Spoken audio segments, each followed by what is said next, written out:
नमस्कार दोस्तों।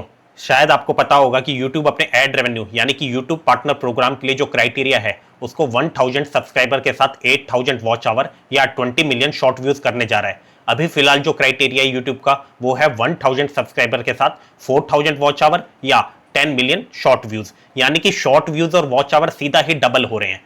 अब ये जो नया रूल है ये इंप्लीमेंट होने वाला है 1 फरवरी 2027 से। इसकी मेन बात ये है कि अगर आप ऑलरेडी मोनेटाइज्ड हैं और आपके 8000 वॉच आवर या 20 मिलियन व्यूज नहीं है, मान लीजिए कि आपके 5000 वॉच आवर हैं, तो इससे आपको कोई भी इफेक्ट नहीं पड़ेगा। ये सिर्फ न्यू एप्लीकेशंस के लिए है। अब YouTube का कहना है कि जब से हमने 4000 का क्राइटेरिया रखा था 2018 में, उसके मुकाबले जो हमारा यूजर बेस है वो बहुत ही एक्सपोनेंशियली ग्रो कर चुका है। तो ग्रोइंग डिमांड को ध्यान में रखते हुए हम 8000 वॉच आवर कर रहे हैं, क्योंकि भाई 4000 वॉच आवर हिट करना बहुत ही आसान हो चुका है। लेकिन अगर मैं आपको इसकी असली वजह बताऊं तो इसकी असली वजह है दोस्तों AI। जब से AI आया है दोस्तों YouTube पे कंटेंट की बाढ़ सी आ गई है। अब ये अच्छी बात भी है कि कंटेंट बनाना आसान हो गया है, लेकिन इसका एक साइड इफेक्ट भी है और वो है low effort and mass produced content, जिसको हम AI स्लॉप भी कहते हैं। दोस्तों AI में ऐसे ऐसे टूल्स और प्लेटफॉर्म आ गए हैं जो कि घंटों की वीडियोस कुछ ही मिनटों में बना के आपके YouTube चैनल पे अपने आप ही अपलोड कर देंगे। उनमें एक ऑप्शन दिया रहता है अपने YouTube चैनल को इंटीग्रेट करने का, और आपने जो भी फ्रीक्वेंसी सेट करी है कि भाई दिन में इतनी बार वीडियो अपलोड करनी है या हफ्ते में इस टाइम पे इतनी देर की, मतलब इस टाइम पे मुझे वीडियो अपलोड करनी है, वो अपने आप ही अपलोड करते रहेंगे।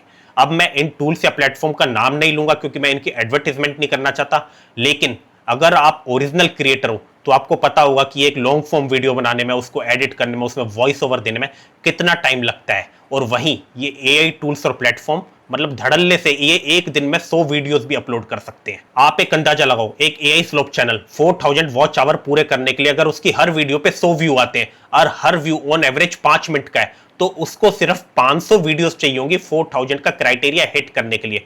अब मेन बात यह है कि वो 500 वीडियोस कुछ ही दिनों में, मतलब वो AI टूल्स का यूज करके वो बना सकता है, और वो एक महीने के अंदर अंदर आराम से मोनेटाइज हो सकता है। अब ये एक महीने का टाइम इतना छोटा है कि YouTube के जो एल्गोरिदम होते हैं वो उसे पकड़ नहीं पाते और वो इजीली मोनेटाइज हो जाता है। तो अब ये YouTube ने जो क्राइटेरिया रेज कर दिया तो YouTube को थोड़ा ज्यादा टाइम मिल सकेगा कि भाई वो ऐसे AI स्लोप वाले चैनल को डिमोनेटाइज कर सके, पकड़ सके, उन पे पेनल्टी लगा सके, उनको डीएक्टिवेट कर सके। तो इसका मेन रीजन मेरे अकॉर्डिंग ये है। अब इसका क्या इंपैक्ट होगा ओरिजिनल कंटेंट क्रिएटर्स पर? देखो भाई, अगर आप ऑलरेडी मोनेटाइज्ड हो तो इसका आप पे कोई इंपैक्ट नहीं होगा, आपका चैनल मोनेटाइज्ड ही रहेगा। लेकिन अगर आप मोनेटाइज नहीं हो पर आपका जो चैनल है 4000 वॉच आवर या 10 मिलियन शॉर्ट व्यू हिट करने वाला है, तो भाई देखो अभी आप पे टाइम है 1 फरवरी 2027 तक का, आप इजीली अपना चैनल मोनेटाइज करवा सकते हो। लेकिन अगर आपका चैनल मोनेटाइज भी नहीं हो और आप 4000 वॉच आवर या 10 मिलियन व्यूज के आसपास भी नहीं हो, या अभी आप यूट्यूब चैनल शुरू करने वाले हो, तो देखो भाई आपका जो रास्ता है अब थोड़ा मुश्किल होने वाला है। लेकिन ये लॉन्ग रन में आपके जैसे ओरिजिनल कंटेंट क्रिएटर के लिए बेनिफिशियल ही है, क्योंकि आप ये जो AI स्लोप वाले चैनल है इनके साथ आप क्वांटिटी में कंपीट नहीं कर सकते, और जब तक YouTube इनको डिमोनेटाइज नहीं करेगा, पकड़ के डीएक्टिवेट नहीं करेगा, तो भाई जब तक ये इतना AI स्लोप वाला कंटेंट रहेगा तो आपका जो भी ओरिजिनल कंटेंट है उसमें व्यूज नहीं आ पाएंगे, क्योंकि काफी व्यूज आपके यही AI स्लोप वाले चैनल है वो ही ले जाएंगे। और मैं आपको एक और सलाह दूंगा कि अगर आप स्मॉल यूट्यूबर हो या स्मॉल ट्रेडर हो तो कभी भी इन दोनों इनकम्स के भरोसे मत बैठो। आप जितना डाइवर्सिफाई कर सकते हो शुरू में उतना डाइवर्सिफाई करो, क्योंकि देखो भाई यूट्यूब और ट्रेडिंग की जो इनकम है वो कभी भी गारंटेड नहीं होती। यूट्यूब के कभी भी एल्गोरिदम चेंज हो सकते हैं, कभी भी रूल चेंज हो सकते हैं। हो सकता है कि अभी आपकी एक महीने में 50,000 इनकम हुई हो, अगले महीने एल्गोरिदम चेंज के साथ बाद वो शायद 10,000 भी ना रहे। और सेम ही ट्रेडिंग में अभी सबने देखा होगा एक कैश रूल आया है, काफी लोगों की जो प्रॉफिटेबल स्ट्रेटेजी थी, मतलब वो प्रॉफिट जनरेट करती थी, वो सडनली रातों रात काम करना बंद कर गई। तो जितना आप डाइवर्सिफाई कर सकते हो ना भाई, जब तक आप स्मॉल स्केल में हो इन चीजों में, उतना आप डाइवर्सिफाई करो। मैं भी एक यूट्यूबर हूं, वैसे तो मेरा यूट्यूब अभी मोनेटाइज नहीं है और मैं ट्रेडिंग भी करता हूं, लेकिन मैं इन दोनों इनकम्स के भरोसे नहीं बैठा। मेरा जो मेन सोर्स ऑफ इनकम है, मैं आईटी में डेवलपर हूं और साइड बाय साइड हम क्लाइंट्स की वेबसाइट या पोर्टल भी बनाते हैं उनके बिजनेस को ग्रो करने के लिए, और हम हेल्थ या मोटर इंश्योरेंस में भी डील करते हैं।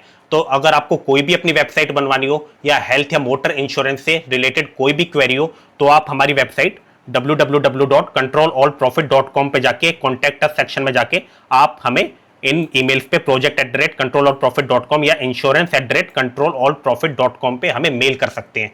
जितनी जल्द हो सकेगा हम आपको रिप्लाई करेंगे। और हमारा एक कॉन्टेस्ट भी चल रहा है प्रिडिक्शन गुरु का, उससे रिलेटेड मैंने लिंक आपको ऊपर दे दिया है, आप इसमें भी पार्टिसिपेट करिएगा। अब मैं YouTube को एक रिकमेंडेशन देना चाहूंगा कि देखो भाई, पहले ऐसे होता था कि जब तक बंदा 4000 वॉच आवर या 10 मिलियन व्यूज हिट नहीं करता था तो उसको तब तक कुछ एड रेवेन्यू नहीं मिलता था। 4000 आवर हिट होने के बाद भी उसको जो पिछले 4000 का, मतलब जैसे ही वो मोनेटाइज हुआ, पिछले 4000 का उसको कोई रेवेन्यू नहीं मिलेगा।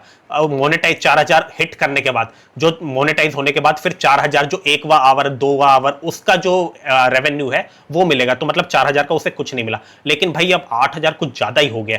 ठीक है, आप 8000 तक बंदे को मोनेटाइज मत करिए, लेकिन जब 8000 आपका जो नया क्राइटेरिया जब हिट कर जाता है तो जो उसको जो पिछले जो पास्ट के 2000 आवर, 3000 आवर, जितना भी हो सके उसको कुछ ना कुछ जरूर प्रोवाइड किया जाए। ये नए क्रिएटर के लिए काफी बेनिफिशियल होगा। आप क्या सोचते हैं इस बारे में? अपनी राय जरूर दीजिएगा, मैं इंतजार करूंगा।